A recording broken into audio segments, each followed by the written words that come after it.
Eu não escolhi por acaso esse título aqui, O Endereço do Amor. E eu queria compartilhar com vocês uma história que aconteceu alguns anos atrás. Alguns anos atrás, eu era pastor na cidade de Curitiba, na igreja do Boqueirão. Ao término de um culto, eu estava me despedindo dos irmãos, uma igreja muito grande, mais ou menos do tamanho desta, e tendo mais ou menos a mesma quantidade de membros. Eu estava me despedindo dos irmãos, e de repente veio uma família muito humilde conversar comigo. Mas uma família muito querida. Eu sempre os via na igreja, mas naquela multidão de membros, eu nunca tinha tido a oportunidade de visitá-los. E aí, então, aquela irmã olhou para mim, do lado do esposo, ela tinha um bebezinho e um outro filhinho pequenininho, ela falou assim, pastor, a gente gosta tanto de participar aqui dos cultos, a gente gosta de você, pastor, e nós queríamos que você fosse um dia à nossa casa, mas a gente nunca vai convidá-lo, porque a gente é muito humilde.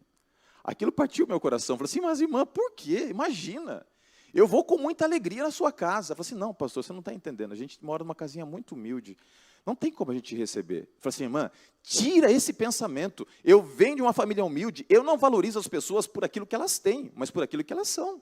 Então eu vou na sua casa. Eu falei assim, não, pastor. E eu comecei a insistir com ela, mas eu vi que ela falou como que pedindo, mas não tendo coragem de pedir. Eu falei assim, irmã, eu tenho um prazer, uma alegria em visitar todas as pessoas que querem minha presença para orar ali, pedir a bênção de Deus, eu vou na sua casa. Daí ela falou assim, pastor, você tem certeza? E o esposo olhou e falou assim, pastor, amor, mas tem certeza? Ela falou assim, sim, tenho. Tudo bem, pastor. Me dá um endereço. Eu peguei o endereço, coloquei no GPS, e nem aparecia o endereço no GPS, porque eram umas quebradas assim. Aí eu tive que entrar em contato e fui. Eu lembro como se fosse hoje. Era uma terça-feira.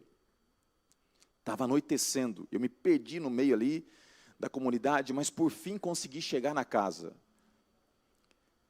Eu olhei e eu fiquei com meu coração partido. Tinha uma casa à frente, que era de um familiar, e eles moravam num fundo. Uma casinha humilde, um barraquinho que eles tinham erguido ali. E quando nós chegamos ali, ou melhor, quando eu cheguei ali, eu estava sozinho naquele dia, não tinha nem porta na casa, nem porta. Já pensou? Não tinha porta. O que eles faziam? Eles colocavam um pano e amarravam aquele paninho com prego. Aí eu entrei naquele ambiente, eles não tinham sala, não tinha sala. Aí eu fui no local que era uma cozinha e quarto. Cozinha e quarto. E tinha um banheirinho. Não tinha reboco na casa. Não tinha... Tinha telhado todo furado lá, a água caía. E morava ali na cozinha, naquele colchão, a esposa, o esposo, num espaço talvez de dois, um pouquinho mais de dois, dormia ali a esposa, o esposo, um filhinho e um bebezinho, pegando friagem. Em Curitiba é frio, você sabe como é que é Curitiba, né? Frio, frio, frio, todo mundo ali encolhidinho. E ela olhou para mim e falou assim, pastor, o senhor me perdoa, não tem nem como fazer para o senhor sentar. Onde o senhor vai sentar? A gente não tem onde você sentar. Eu falei, não tem problema, eu sento no chão. E estava frio aquele dia. Pó, eu não me importei, eu sentei no chão, e eu comecei a conversar com eles, e fui entendendo a luta daquela família, as dificuldades, viver no meio da pobreza ali naquela situação, e aquilo partiu meu coração. Eu não podia sair dali indiferente. Mas durante a conversa eu percebi uma coisa, eles se amavam. A maneira como ele tratava a esposa, como ele cuidava dos filhinhos, eles se amavam tanto. E eu pensei assim, olha, aqui é o endereço do amor. Eles não têm nada, mas eles têm tudo. Eles se amavam de tal maneira que eu olhei para aquilo e eu fiquei assim, impressionado. Porque como pastor eu visitei casas humildes, mas visitei mansões. Visitei mansões em que eu não sabia nem como me portar ali, o que eu fazia para entrar em casas suntuosas. E então, que tinham até heliporto, já cheguei a visitar membros assim. Então, diante daquele paradoxo de vendo membros com tanto e outros com quase nada, eu pensei, olha, não precisa de muito para ser feliz, não precisa de muito. Se você tem um amor, você tem tudo. Mas eu fiquei assim tão motivado que eu cheguei na igreja, reuni os jovens, olhei para os jovens, lembro até hoje, conversando ali com a Lindsay, com o Igor, conversei com a Lise, e eu voltei para casa chorando. Naquele dia eu cheguei em casa chorando. Porque eu deitei naquela noite e falei assim, não é possível, eu tenho uma cama, eu tenho um edredom aqui para me cobrir, E eu olhei meus filhinhos, eu fui até o berço e vi o meu filhinho, eles eram pequenininhos, um dormia no berço, outro na caminha. Eu olhei para eles e eu fiquei pensando naquela cena, aquelas crianças jogadas no chão. Eu falei assim, não, não pode.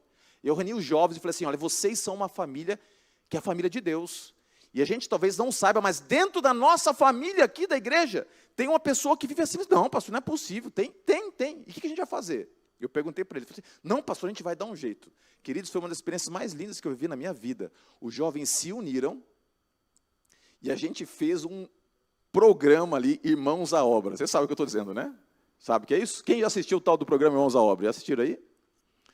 Aí reunimos os jovens e a gente fez o seguinte, ele estava desempregado, a gente deu um jeito de mandá-lo lá para o litoral, uma desculpa de trabalho que surgiu, e ele ficou uma semana fora de casa. Naquela uma semana, os empresários da igreja deram dinheiro, os jovens se uniram trabalhando, juntaram. Nós montamos uma multidão de mais de 60 pessoas, e nós trabalhávamos das 7 da manhã até as 3 horas da madrugada, todos os dias, das 7 da manhã até as 3 horas da madrugada.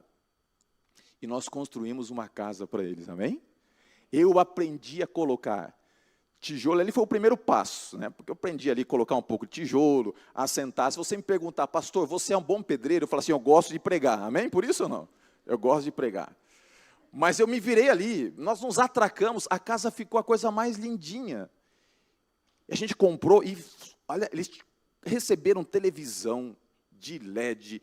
A gente montou, e quando aquela família chegou, eu lembro até hoje, era um pôr do sol de sexta-feira, eles iriam chegar. Todos os jovens se esconderam. Quando aquela família entrou na casa, eles choravam, soluçavam, porque eles não acreditavam que aquele era o local em que eles moravam. E nós entramos lá e eu vi ela colocando a mão na cabeça assim, Jesus, eu não mereço isso, pela primeira vez meu filhinho vai ter, porque já tinha um maiorzinho, pela primeira vez um filho meu vai ter berço. Já pensou?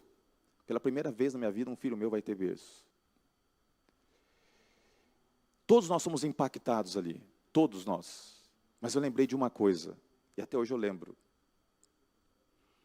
Eles não tinham nada, mas eles tinham tudo, porque ali era o endereço do amor.